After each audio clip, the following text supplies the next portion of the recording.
Jæja, Þorsteinn, hvað svona efst í huga eftir að hafa fengið fína kosningu hérna í kvöld?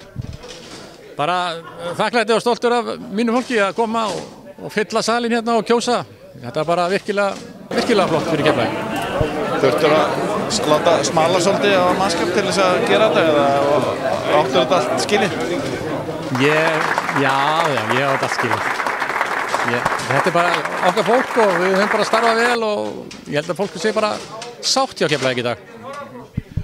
Þetta eins og Sigurður Garðarsson sagði hérna á fundinum í kvöld, þetta samt ákveðin skilaboð. Baldur fær þarna 76 atkvæði, eitthvað kringu 40%, þannig að það eitthvað skilaboð til stjórnarana. Hvernig horfur á þessi skilaboð?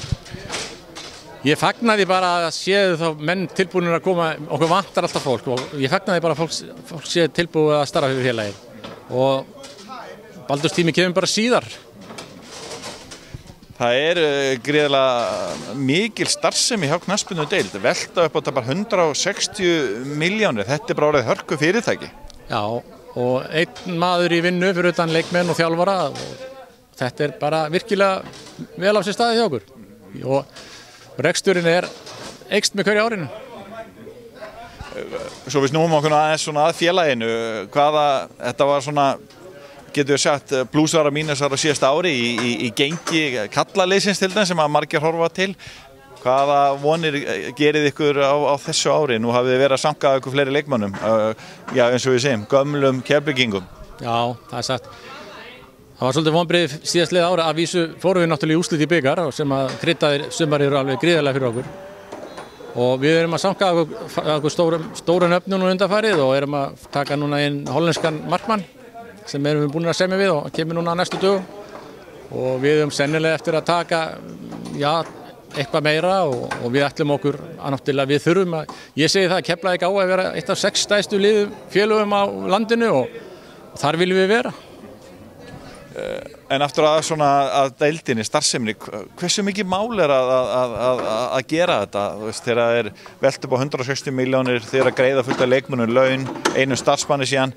Þetta nú koma margir að þessu starfi? Já, við höfum alveg hrikalega stóran samstarfsaðila hóp sem að hjálpar okkur mikið og Landsbankinn okkar stærsti bakhjarl í dag. Við höfum frábært samstarf við Reykjanesbæ og Netto og svo eigum við bara svo rosalega marga sem að styðja við knattspyrnuna sem við getum leitað til. Þið hefðið lækkað skuldirnar einhverjar 60 milljónur á síðustu árum. Hvernig hafið þið farið að því? Já, við höfum náttúrulega skorið niður. Við verðum að skera niður. Það ekkert eins og var hérna í 2007, það reddast á morgun. Þetta ekkert svolítið lengur. Við þurftum bara að laga til og höfum unnið markvisst í að greiða niður skuldir og sjáum fram á það á árinu 2016 þá verði knattspyrna til Keflavíkur skuldlaus og það eitthvað sem við höfum stemt að leynt og ljóst en erum aðeins á undan áætlun og hrikalega stoltir af. Ekki samt erfitt í knattspyrnunni að vera að keppa við þessu stóru liði sem eiga mjög mikla peninga þegar verið að, hvað ég var að segja, ef við leyfum okkur að sletta, víla og díla með leikmenn? Jó, okkur vantar þetta, okkur vantar árangur eins og við getum sagt, okkur vantar að komast í Evrópukeppni. Þar 30-40 milljónir fyrir 1-2 umferðir og að selja leikmenn, þarna stóru peningarnir og þetta það sem við þurfum að ná þessu þrepi. Þegar við náum því, þá náum við raskat á stóru liðunum.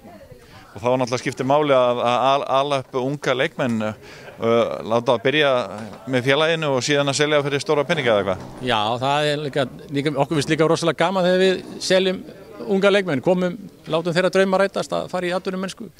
Það ekki að þetta allir knattspyrnumenn á landinu og við höfum verið að selja núna undanfari leikmenn og erum að það bíla ganga frá sölu á kannski leikmanni núna fljótlega sem að ég vil ekkert segja meir Sem skila það einhverjum krónum í kassan? Já, þetta skilar allt Keflavík og líka þessi samningar sem við gerum í erlend lið, þetta eru svona samningar sem tikka líka næstu árin fyrir félagið og það verið að treysta bara grunninn og fyrir næstu ár með svona sölum á ungum leikmannum.